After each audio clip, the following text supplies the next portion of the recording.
नमस्कार. नाद गणेश या विशेष कार्यक्रमामध्ये आपल्या सगळ्यांचं स्वागत करते. मी प्रज्ञा कुलकर्णी हस्तक आणि आजच्या या कार्यक्रमामध्ये अर्थातच स्वरांनी मंत्रमुग्ध करून ठेवलेलं आहे. गणपतीच्या दिवसांमधलं अतिशय प्रसन्न वातावरण हे आणखीनच प्रसन्न करण्यासाठी आज आपल्या स्टुडिओमध्ये आलेले आहेत. तसेच विशेष पाहुणे, या सगळ्या पाहुण्यांची मी आपल्याला ओळख करून देते. सगळ्यात आधी आपल्या सोबत आहेत नमस्कार सर सुराज साठे. नमस्कार, आपलं स्वागत आहे. सुराज सरांची ओळख जर सांगायची असेल तर बॉलिवूडमध्ये जी गीतं तुम्ही आजपर्यंत ऐकत आलेले आहात, अगदी आर डी बर्मनपासून ते आत्तापर्यंत, त्यामध्ये जे अकॉर्डियन वाजतं ते ह्यांचंच आत्तापर्यंत वाजलेलं आहे, जे आलेलं आहे परदेशातून. जवळपास 41 वर्षांपूर्वी ते भारतात आलेलं आहे, मात्र ते अतिशय सुंदर आणि सुरेल अशी साथ आपल्यापर्यंत देत आलेलं आहे, आपल्या कानांना मंत्रमुग्ध करत आलेलं आहे. इतकंच नव्हे तर आता त्यांच्याकडून सुद्धा या वाद्याबद्दलची अनेक वैशिष्ट्य आपल्याला जाणून घ्यायची आहेत. त्याबरोबरीनं आपल्या स्टुडिओमध्ये आहेत पुष्कर श्रोत्री सर. नमस्कार, आपलंही स्वागत. नमस्कार प्रज्ञा. पुष्कर श्रोत्री यांची काही वेगळी ओळख करून द्यावी असं खरं तर सांगण्याची गरज नाही, कारण संपूर्ण महाराष्ट्राला आणि भारतातही अनेक ठिकाणी जिथे जिथे मराठी जन आहेत त्या सगळ्यांना पुष्कर श्रोत्री हे खूप चांगले माहिती आहेत.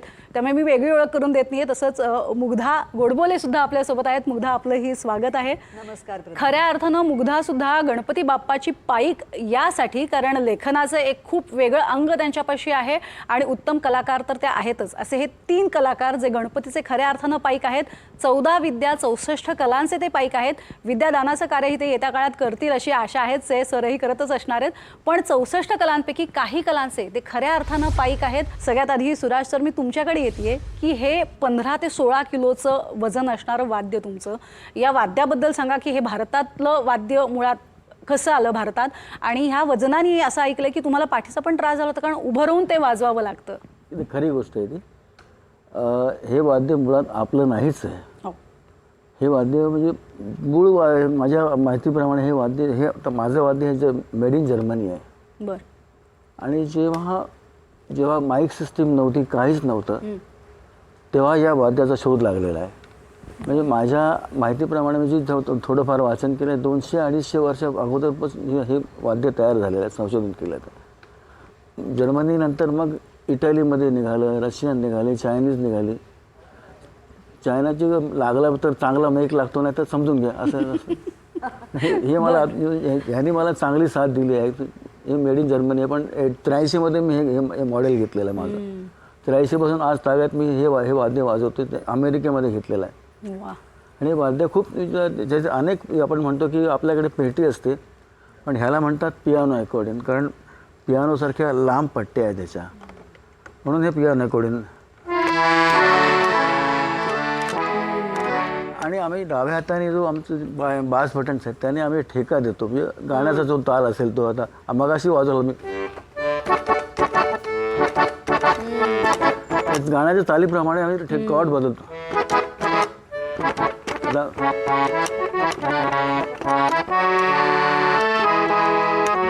असे कॉर्ड देतो आम्ही गाण्याचे. बर. त्यामुळे वन मॅन शो सारखं सुद्धा होतं की एका वेळी गाण्यास आम्ही ठेका पण देतो आणि आम्ही गाणं वाजवतो पुढे. बरोबर.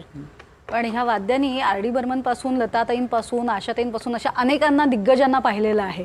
त्याबद्दलही तुमच्याकडे येणार आहे, त्याबद्दलही विचारणार आहे. मात्र आता पुष्कर तुमच्याकडे येते. गणपतीचा हा काळ असा असतो, एक वेगळं चैतन्य असतंच. पण तुम्ही कामानिमित्त बाहेर जाता, वेगवेगळ्या अर्थातच तुमचे कार्यक्रम असतात, शोज असतात, पण घरातला गणपती आणि हे सगळे कार्यक्रम कसं तुम्ही मॅनेज करता? कटाक्षाने मी एक बघतो की पहिले 2 दिवस काही कार्यक्रम घ्यायचे नाहीत.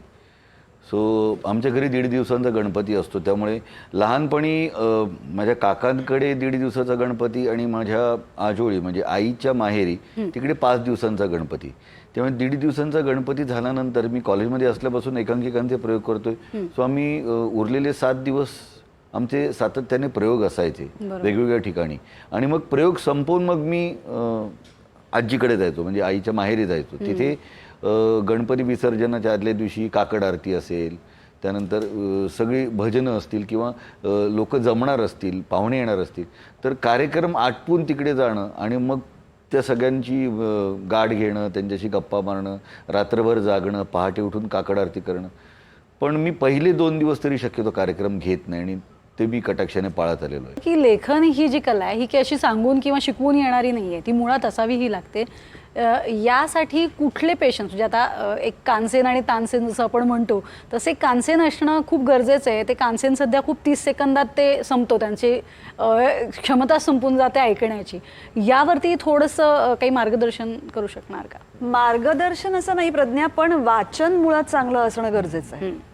म्हणजे जसं ज्याला गायचं आहे त्यांनी ऐकलेलं असणं गरजेचं आहे ना. जसं सर म्हणतात की आम्ही लहानपणापासून रेकॉर्ड्स ऐकत होतो, तसं मुळात तुम्हाला ज्या भाषेत काहीतरी मांडायचंय, काहीतरी लिहायचंय, इनफॅक्ट काहीतरी बोलायचंय, ती भाषा तर तुम्हाला मुळात चांगली यायला पाहिजे, कुठलीही असेल.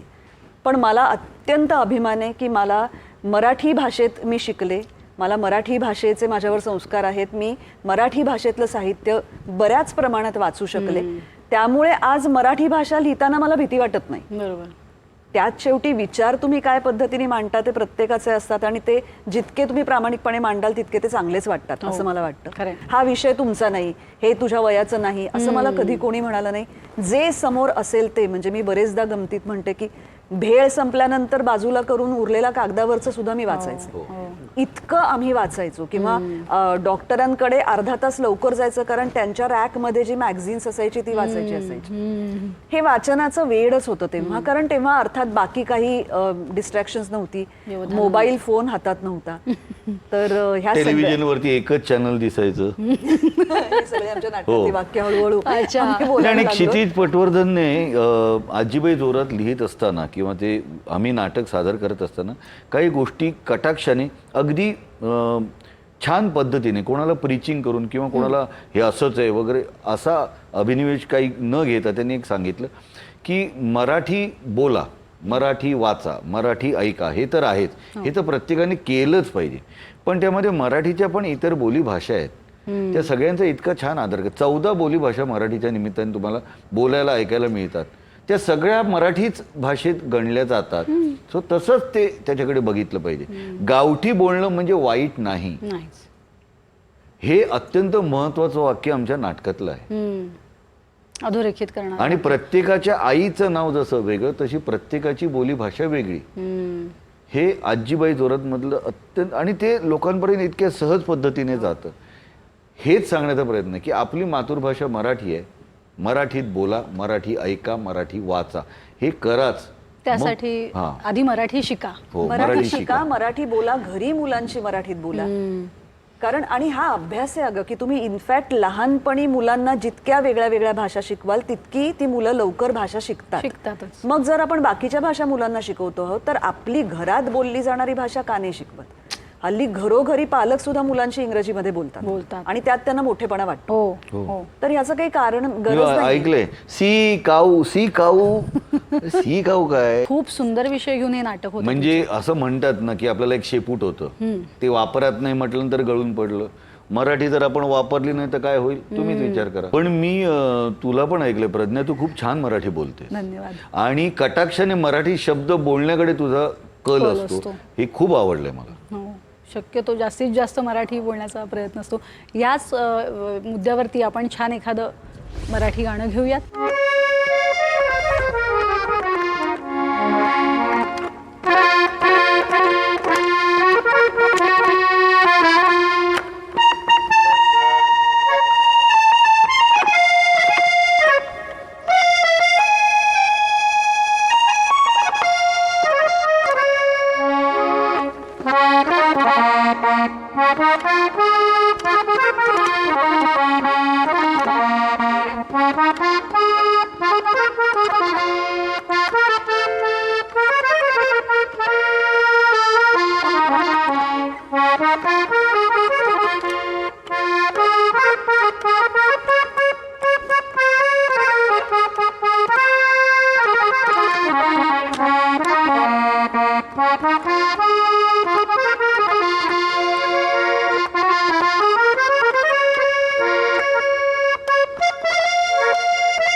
तुम्ही इतकं सुंदर पद्धतीनं वाजवताय, आज इतक्या मोठमोठ्या कलाकारांपर्यंत तुम्ही पोहोचला आहात. आता हे वाद्य इतर आपल्या पुढच्या पिढीपर्यंत पोहोचवण्यासाठी कसे प्रयत्न सुरू आहेत? काय होतं आहे की आम्ही वाजवतो ऐकवडील, पण जी नंतरची मुलं जी आता सध्याची पिढी आहे त्यातले फारच हे वाद्य शिकण्याकरता कमी उत्साह दाखवतात. सगळ्यांचा जो कल आहे तो कीबोर्ड सिंथेसायझर शिकण्याकडे किंवा गिटार शिकण्याकडे आहे. बरोबर. मुळात हे काय त्यांचा विचार काय असतो, हे कोण खांद्यावर वजन घेणार. वजन. बरोबर. आता मी सांगितलं, तुम्ही सांगितल्याप्रमाणे की मला पाठीचा त्रास झाला, पण ते म्हणून मी आता बसून वाजवतो. पूर्वी ऑर्केस्ट्रामध्ये उभा राहून वाजवत होतो आम्ही. हो, पण याचे फायदे तोटे माहिती नसल्यामुळे कदाचित इकडे वळत नसतील तरुण. तुम्ही थोडे फायदे तोटे सांगाल? फायदे तोटे हे वाद्य इतकं चांगलं आहे की जे किती वर्षापासून ह्याचं शंकर जयकिशन, राज कपूर त्यांचे जे त्याने राज कपूर शंकर जयकिशन नावं आली समोर की हे वाद्य आलंच पाहिजे. ते तुम्ही टाळू शकत नाही. वाद्य हे आणि मेंडोलिन 2-3 वाद्य तुम्ही त्यांच्या संगीतामध्ये म्हणजे आपण बाजूला काढू शकत नाही असे आहेत ते. खरंय.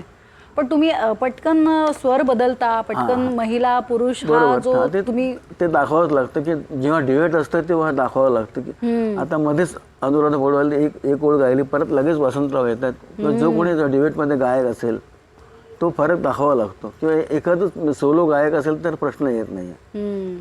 आता त्यांनी सांगितलं मग अशी मुग्धा काय मुग्धा पुष्कर की तेव्हा तसं गणपती उत्सव जयवंत कुलकर्णी बरोबर मी पूर्वी वाजवायला जात होतो.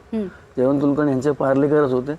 जयवंत कुलकर्णी बरोबर तर ते आम्हाला अगोदरच गणेशोत्सव आणि नवरात्र त्यांच्या तर सगळ्याच्या सगळ्या तारखा तुम्हाला माझ्याबरोबर बाहेरगावी यायचंच आहे. आणि बाहेरगावचे सगळे तुडुंब भरलेले असे मैदानातले कार्यक्रम त्यांचे आम्ही वाजवले. ते जयवंत कुलकर्णी तेव्हा दादा कोंडकेच्या गाण्यामुळे इतके लोकप्रिय झाले होते. त्यांच्याकडे मी वाजवायला होतो, मी, आमचे काका वडील सगळे. आणि एक हजर जबाबी आणि जयवंतराव इतके विनोदी म्हणायचे. त्यांच्याकडे मला आठवण झाली जयवंतरावच्या कार्यक्रमात वाजवताना. ते मला सांगायचे, ते मला राजन म्हणायचे, राजन आता तू काहीतरी सोलो वाजव. म्हणजे प्रेक्षकांना सांगायचं आता हे आता राजन साठे ऐकवडींवरती सोलो गाणं वाजवतील. आणि ते म्हणत त्यांना आवडायचं गाणं ते आजा सनम. त्या आजा सनम गाणं मी वाजवायला सुरुवात करायच्या आधी ते पुन्हा अनाऊन्समेंट करायचे. आता प्रेक्षक हो, श्रोत्यांनो हे बघा, आता हे आजा सनम हे गाणं वाजवत आहेत ना, ते चोरी चोरी मधलं गाणं हे गाणं उघड उघड वाजवतील.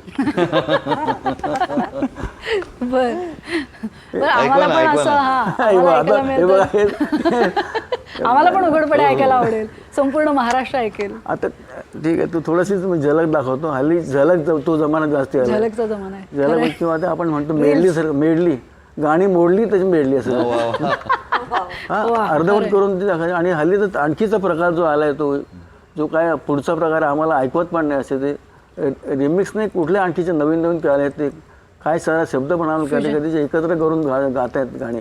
फ्युजन. हा फ्युजन काय ते कन्फ्युजन आहे सगळं ते. काय खरं नाही पण ते काय करता हेच कळत नाही.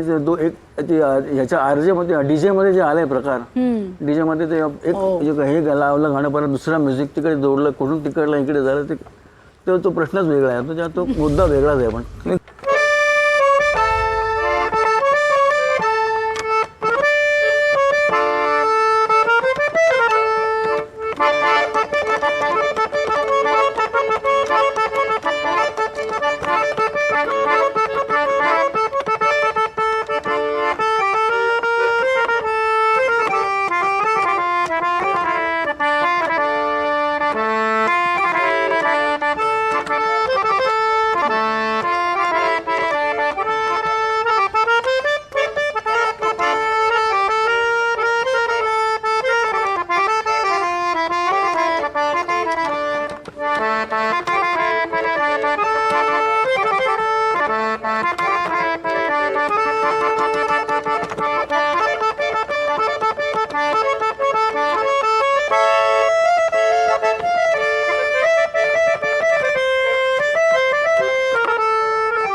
वा सुंदर, खरंच खूप सुंदर. मी इतक्या वर्षांपासूनची तुमची ही साधना आहे, जवळपास 40 वर्षांपेक्षा जास्त काळ तुम्ही 69 पासून मी अकॉर्डियन वाजवतो. बापरे. 69 आता 2024 संपत आलं. बर. म्हणजे जवळजवळ 55 54-55 वर्ष 55 वर्षांपासून जवळपास मी आता हे अकॉर्डियन वाजवतोय तेवढं. आणि मी तुम्ही आता ह्याने सांगितलं तसं लता दीदीने आशाताईंकडे मी पूर्वी रेकॉर्डिंगला सॉन्ग व्हायोलिन असायचं. सॉन्ग व्हायोलिनचा ट्रॅक ऐकून ते गायक आतमध्ये सिंगर बूथमध्ये गायचे. तसं मी ह्यांच्या शोमध्ये पण सॉन्ग अकॉर्डिंग म्हणून मी त्यांच्याबरोबर काम करतो. ती जबाबदारी असते. म्हणजे त्यांचा चष्मा खाली यायचा लगेच असा, मोठ्या वयाचा चष्मा लगेच असा खाली यायचा. काय वाजताय बरोबर हा म्हटलं, हा तुम्ही रेकॉर्डला गायला तसंच वाजवतोय ते. पण आम्हाला हेही माहिती आहे की आजही अनेक जण तुम्हाला फोन करतात, जर कुठल्या त्यांना नोट्स हव्या असतील तर ते तुम्हाला विचारतात आणि तुम्ही अगदी तोंडपाठ असल्याप्रमाणे धडधडधड सांगून टाकता. मी म्हणतो की आम्हाला लहानपणापासून ती आवड आहे की देवाची देणगी म्हणतो आम्ही, त्याशिवाय हे साध्य होत नाही. देवाची देणगी, आपण आपली मेहनत आणि देवाची देणगी दोन्हीची जोड एकत्र असायला लागते. खरी साधना. ही साधन आहे आणि त्यांच्या हातात दैवी आहे. सरांचं हे वादन इतकं छान आहे. आज मराठी गाण्यांचा ही गाणी खरंच किती जणांना कळत असतील, 90च्या नंतरच्या काही लोकांना कळतील. ह्या अनुषंगानं तुमचा हा जो विषय आहे की ज्यात मराठी भाषेवरती तुम्ही पूर्ण फोकस करून हे नाटक लिहित आहात, या नाटक सादर करत आहात, या नाटकाच्या अनुषंगानं कुठल्या गोष्टी तुम्हाला अधोरेखित कराव्या अशा वाटतात की आता हे बदल खरंच गरजेचे आहेत, जे झालेच पाहिजेत? म्हणजे मला प्रकर्षाने जे जाणवतं, जसं मुग्धा मी किंवा तुझ्याहीकडनं कळलं मला की आपण मराठी भाषा बोलण्याकडे, मराठी वाचण्याकडे, मराठी ऐकण्याकडे, तर माझी मुलगीसुद्धा उत्तम मराठी बोलते, जरी ती इंग्रजी माध्यमातून शिकलेली असली आणि खऱ्या अर्थाने तिची मातृभाषा इंग्रजी आहे, कारण माझी बायको कॅथलिक आहे, पण ती उत्तम मराठी बोलते. ती पहिली वेलांटी का दुसरी वेलांटी नाही, ती ऱ्हस्व का दीर्घ बोलते. सो हे जसे त्यांच्यावरती केले तसे आता पालकांनी मुलांवरती त्या प्रकारचे संस्कार करणं गरजेचं आहे. पालकांनी इनिशिएटिव्ह घेणं गरजेचं आहे. कारण मुलांना काहीच नाही, तुम्ही त्यांना जी दिशा देणार आहात, तुम्ही त्यांना जे दाखवणार आहात, तुम्ही त्यांच्या पुढ्यात जे वाढणार आहात, तेच त्यांच्याकडे पुढे त्यांना उपयोगी पडणार आहे. तर त्या अनुषंगाने पालकांनी जर थोडा पुढाकार घेणं गरजेचं आहे. त्यांनी स्वतः त्याचं महत्त्व जाणून मुलांपर्यंत मराठी वाचन असेल, मराठी गाणी ऐकणं असेल, मराठी बोलणं असेल आणि मराठी देवनागरी लिपीत लिहिणं असेल. आजकाल मेसेजेस मोबाईलवरती देताना सुद्धा मला यायला, तर MALAYAYLA, अरे देवनागरी लिपी इतकी छान आहे ना, आणि ती वापरण्यात अवघड नाही झालेलं आहे. तुमच्या मोबाईलमधली टेक्नॉलॉजी इतकी ॲडव्हान्स्ड आहे की तुम्ही MALA असं जरी टाईप केलं तरी ते समोर दिसताना मला असं देवनागरीत येऊ शकतं ना. मग तुम्ही देवनागरी लिपीचा पण वापर करत नाही आहात, बोलत नाही आहात, ऐकत नाही आहात. मराठी गाणी, मराठी चित्रपट, मराठी नाटक हे कधी आपण पुढे नेणार? मग पुढच्या पिढीला कसं कळणार, कसं त्यांच्यापर्यंत पोहोचणार? सो आपल्या पिढीनेच हे काहीतरी करणं गरजेचं आहे असं मला वाटतं. मुग्धा, आपण जर लहान मुलांचा हा उल्लेख केला जसा पुष्कर यांनी, की जर उंदराला सांगितलं की हा हत्ती आहे तर मुलाला तेच हत्ती वाटणार आहे, उंदराला बघूनच तो हत्ती समजणार. तसंच भाषेचं झालंय. म्हणजे काय आहे की ते जे औदासिन्य आहे, आता हळूहळू असं वाटायला लागलंय की काय होणार आहे मराठी भाषा शिकून, काय करायचंय ह्याचं पुढे. मागे पडत चाललंय आता ते साहित्य मागे पडत चाललंय, ते बोलण्याचा आग्रह कोणी धरेन असं झालंय. आणि मला असं खरंच वाटतं की सार्वजनिक ठिकाणी सुद्धा खरंच आपल्याकडे दुकानांच्या पाट्या मराठीत पाहिजेत. खरंच आपल्याकडे सार्वजनिक ठिकाणी सगळीकडे चौक असतात, चौकांवरती नावं असतात, पण त्या माणसांनी काय केलंय हे लिहा ना खाली. जसं परदेशात सगळीकडे असतं, पुतळे असतात, पुतळ्यांच्या खाली ही व्यक्ती कोण आहे, त्यांनी काय केलंय हे लिहिलेलं असतं. आपल्याकडे काहीच नसतं, एक फक्त नाव. नाही कळत मुलांना, त्यांची माहिती लिहा, कोणीतरी 4 मुलं ती वाचतील. मला तर असं वाटतं ना प्रज्ञा की एखादी गोष्ट केल्यानंतर किती जणांना त्याचा फायदा होईल ह्याचा विचार आपण करणं बंद केलं पाहिजे. आपण ती करायची, कुणातरी आजूबाजूच्या दोघांना जरी त्याचा फायदा झाला तरी ते उत्तमच आहे. त्यातून पुढे कुठल्या तरी 4 जणांना त्याचा फायदा होणार आहे. पण ते करण्याचं कोणीतरी तो ना आग्रह धरण्याची गरज आहे की हे व्हायलाच पाहिजे, शाळांमध्ये मराठी शिकवलं गेलंच पाहिजे. आता तुला गंमत म्हणून सांगते की माझी मुलगी इंग्रजी माध्यमात शिकत होती, तर तिच्या अनेक मित्रमैत्रिणींच्या आया मला फोन करायच्या की आमच्या मुलांना ळ म्हणता येत नाही, हे मराठीत कसं लिहायचं. तर एकदा कुठलं तरी त्यांच्या त्या पालक शिक्षक मीटिंगमध्ये मी शाळेत असा प्रस्ताव मांडला होता की दर आठवड्यात 1 तास मी येईन आणि मी वर्गात तुमच्या मुलांना मराठी शिकवेन, कारण माझी ती भाषा आहे, मला ती उत्तम येते, तर माझ्या बाजूने मी ते करायला तयार आहे. आणि मग त्यांनी खरंच असा एक काहीतरी छोटासा प्रयत्न आम्ही करून बघितला की एक दिवस मी जाऊन बसायचं आणि ज्या ज्या पालकांना मराठी भाषेविषयी त्यांच्या मुलांना शिकवण्याविषयी जे प्रॉब्लेम्स असतील ते त्यांनी माझ्याकडे, त्यांच्या अडचणी मी सोडवून देईन. तर असा आम्ही काही महिने हा एक उपक्रम करण्याचा प्रयत्न केला होता. माझं असं म्हणणं आहे की कुणीतरी जोर लावून, कुणीतरी आग्रह धरून जरा थोडं ह्याचा पाठपुरावा करण्याची खरंच गरज आहे. नाहीतर इतक्या झपाट्याने आता ते जे काही सगळं जागतिकीकरण वगैरे होतंय त्यामध्ये आता आपली भाषा आणि सगळंच हळूहळू हरवत जाणार आहे. आणि असं नाही व्हायला पाहिजे, असं होण्याची काही गरज नाही. मला आणखीन एक वाटतं, म्हणजे ज्या क्षेत्रात आम्ही आहोत, मी मराठी नाटक करतो सातत्याने. आजीबाई जोरात नाटक करत असताना प्रयोग संपल्यानंतर प्रत्येक लहान मुलाला मराठी भाषेतलं एक प्रशस्तीपत्रक मिळतं, मराठी भाषेतली आजीबाई जोरातची वही मिळते आणि एक मराठी पुस्तक मिळतं. 10 भाग्यवंत मुलांना प्रत्येक प्रयोगात एक मराठी पुस्तक मिळतं. तर घरात मराठी पुस्तक असलंच पाहिजे, इथपर्यंत आपण आलोय. मराठी गाणी ऐकणं, ह्याच्यासाठी उत्तम मराठी गाणी बनतायत, ती मुलं ऐकतायत सुद्धा आणि अधिक ऐकायला हवेत, याही मताचं आहे. आता गंमत एक अशी झालेली आहे की जे OTT प्लॅटफॉर्म्स आहेत ह्यापैकी माझ्या मते 95 ते 99% OTT प्लॅटफॉर्म्स मराठी कॉन्टेंट असेल, मराठी भाषेतली वेब सिरीज असेल, मराठी फिल्म असेल, तर त्याला दुजाभाव असतो, सापत्न वागणूक असते. आपल्याकडे मराठीत खूप छान निर्मिती होतीये. चांगले विषय घेऊन वेगवेगळे लेखक, दिग्दर्शक, तंत्रज्ञ, कलाकार एकत्र येऊन चांगल्या मराठी वेब सिरीज असतील, मराठी फिल्म्स असतील, करतायत. तर प्रत्येक प्लॅटफॉर्मने सुद्धा मराठी भाषेतील कॉन्टेंटला तितकंच महत्त्व दिलं पाहिजे, यासाठी आग्रही राहिलं पाहिजे. आणि यासाठी फक्त कलाकारांनी एकत्र येऊन चालणार नाही, तर राजाने सुद्धा या मराठी कलाकारांच्या पाठीमागे उभं राहणं गरजेचं आहे. खूप समृद्ध आहे मराठी भाषा, खूपच समृद्ध आहे. आणि हिने जसं वाचन केलं तसं मीही तुटपुंज का होईना पण मराठीत खूप वाचन केलंय. आणि मला असं वाटतं की हे ह्या सगळ्या लेखकांनी जे लिहून ठेवलं ना, ते तुम्ही जरी वाचत गेलात, तुम्ही ते कुठलं तरी माध्यमांतर करून वेगळ्या माध्यमात आणायचा प्रयत्न केलात ना, तरी सगळी, फक्त मराठीच नाही, भारतातल्या इतर भाषेतली लोकंसुद्धा आपली मराठी भाषेतलं कॉन्टेंट बघतील. एवढंच नव्हे तर जगभरातील इतर भाषेतली प्रेक्षक मराठी कॉन्टेंट अभिमानाने बघतील, आनंदाने बघतील, असं मला वाटतं. तेवढी मराठी भाषा समृद्ध आहे. अगदी. आज ह्या अशा पर्वकाळामध्ये मराठीविषयी इतकं सुंदर तुम्ही नाटक घेऊन आलेले आहात आणि त्या माध्यमातून सर्वसामान्य मराठी जनांपर्यंत खूप चांगला एक मुद्दा जो आहे तो उपस्थित करून देत आहात. त्याबद्दल खरंच तुमचे त्यासाठी खूप खूप आभार.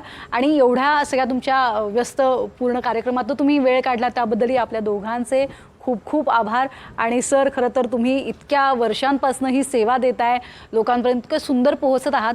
तीच एक सुंदर कला तुम्ही आमच्यापर्यंत सादर केलीत, वेळात वेळ तुम्ही काढून आला, त्याबद्दल खूप खूप आभार.